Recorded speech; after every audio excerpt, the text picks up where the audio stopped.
Hello guys, my name is Rohit Baghel और आज हम बात करने वाले हैं बेसिक अकाउंटिंग टर्म्स के बारे में। बेसिक अकाउंटिंग टर्म्स क्या होती हैं। तो वीडियो स्टार्ट करने से पहले मैं आपको बता दूं, यदि आपने ये सब चीज़ें नहीं पढ़ी, अकाउंटिंग की टर्म्स जो होती हैं ये आपने नहीं पढ़ी, तो आपको अकाउंटिंग करने में बहुत डिफ़िकल्ट होने वाली है अकाउंटिंग आपके लिए। और आप अकाउंटिंग कर ही नहीं सकते, क्योंकि जब तक इसके बारे में आपको नहीं पता, इन सब चीज़ों के बारे में नहीं पता, तो आपको कुछ समझ नहीं आएगा दूर दूर तक कि क्या चल रहा है क्या नहीं चल रहा। तो अब स्टार्ट करते हैं हम अपनी अकाउंटिंग टर्म्स। पहली टर्म क्या है हमारी?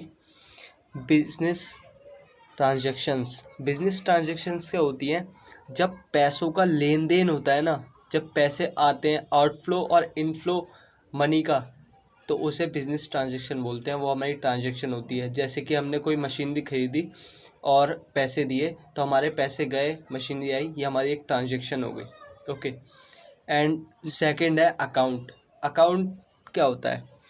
अकाउंट जिस जगह पर हम इस ट्रांजैक्शन को रिकॉर्ड करते हैं, ये बिज़नेस ट्रांजैक्शन को जिस जगह पर हम रिकॉर्ड करते हैं एक सेपरेट जगह पर, वो हमारे अकाउंट होते हैं। जैसे मशीन की जो ट्रांजैक्शन हुई, हमने मशीनरी अकाउंट में रिकॉर्ड करी एंड अकाउंट के अंदर आती हैं। थर्ड है हमारा कैपिटल।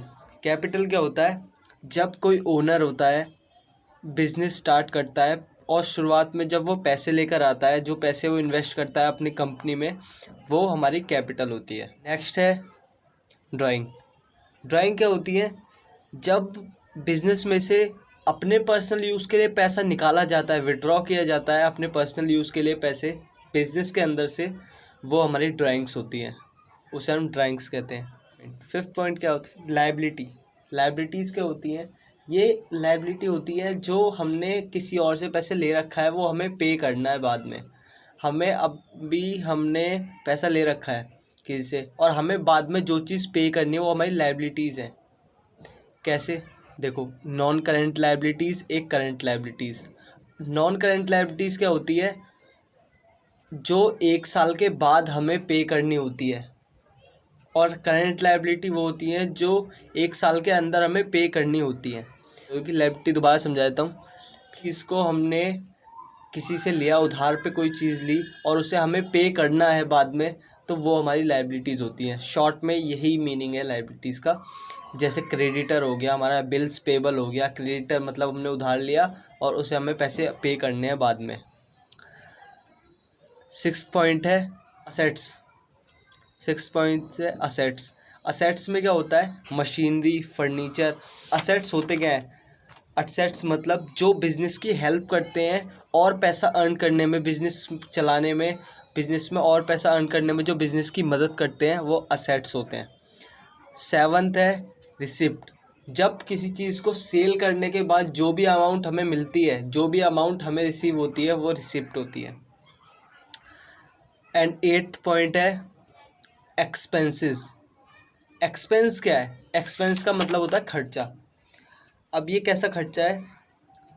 जब हम किस चीज़ को बनाते हैं, जैसे हमने अपनी कंपनी में बिजनेस स्टार्ट किया जिसमें हम कुछ चीज़ मैन्युफैक्चरिंग करते हैं, फिर उसे सेल करते हैं, तो उसमें आने वाले खर्चे वो हमारे एक्सपेंस हैं।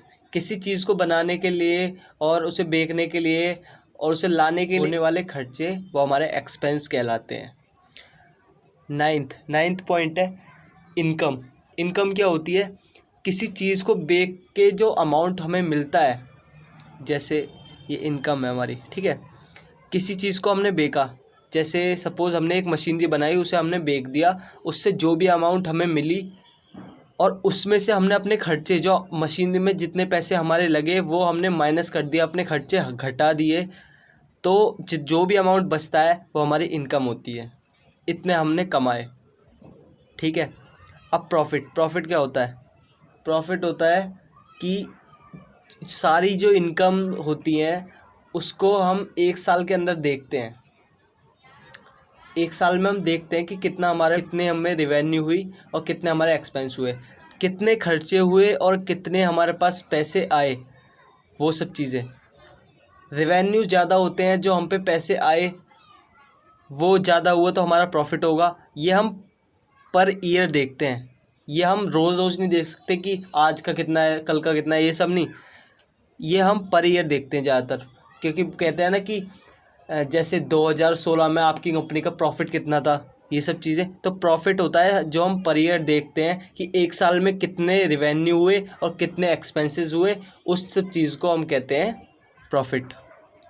गेन का यही मतलब है। गेन का मतलब क्या होता है कि रेगुलर बेस पे कितने हमारी इनकम हो रही है, कितने पैसे हम कमा रहे हैं, वो गेन होता है।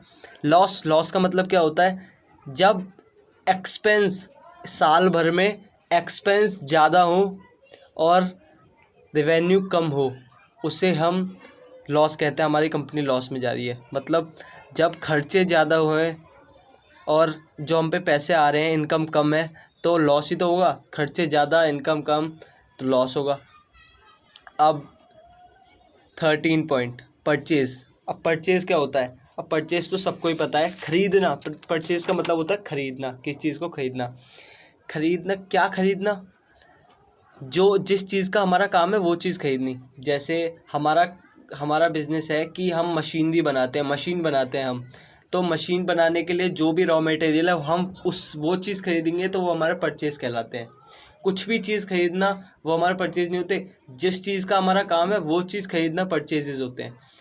परचेज़ रिटर्न क्या होता है कि जैसे हमने सामान खरीदा, ठीक है, वो सामान गलत निकल गया, उसमें कोई ख़राबी है, कुछ भी है, हमें वो रिटर्न करना है, वापस करना है सेलर को, तो वो हमारे परचेज़ रिटर्न हो जाते हैं। वो परचेज़ रिटर्न है हमारे। सेल का मतलब क्या होता है कि किसी चीज़ को सेल करना, बेचना सेल का मतलब। एंड सेल रिटर्न का मतलब क्या होता है, जैसे हम सेलर हैं, हमने किसी को सामान बेचा, किसी कस्टमर को, और सामान बेचने के बाद उस कस्टमर को पसंद नहीं आया, ख़राबी निकली, कुछ भी, वो हमें वापस करेगा, तो वो सेल्स रिटर्न होगा। इनके नाम, परचेज रिटर्न को हम रिटर्न आउटवर्ड भी बोलते हैं एंड सेल रिटर्न को हम रिटर्न इनवर्ड भी बोलते हैं।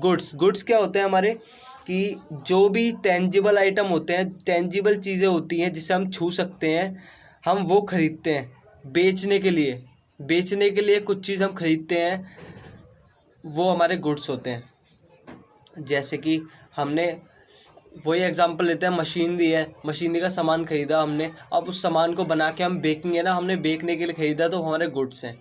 ओके। स्टॉक एंड इन्वेंट्री क्या होती है, जो सामान अभी बिका नहीं है, स्टॉक में पड़ा है, जो हमारे पास अभी है, अभी वो बिका नहीं है, तो वो हमारा स्टॉक है, वो हमारी इन्वेंट्री है। कॉस्ट क्या होता है, जो भी हम चीज़ बाय करते हैं, कुछ भी चीज़ खरीदते हैं, वो चीज़ें, उनके लिए हम जो भी सामान अमाउंट पे करते हैं, देखो, जो भी चीज़ हम खरीदते हैं उनके लिए जो भी अमाउंट हम पे करते हैं, वो हमारी कॉस्ट है। किसी चीज़ की क्या, इस पेन की कॉस्ट कितनी होगी, 5 रुपये कॉस्ट होगी, तो ये इसकी कॉस्ट है, 5 रुपये इसकी कीमत को कॉस्ट कहते हैं। ओके, आई होप आपको वीडियो समझ आ गई होगी।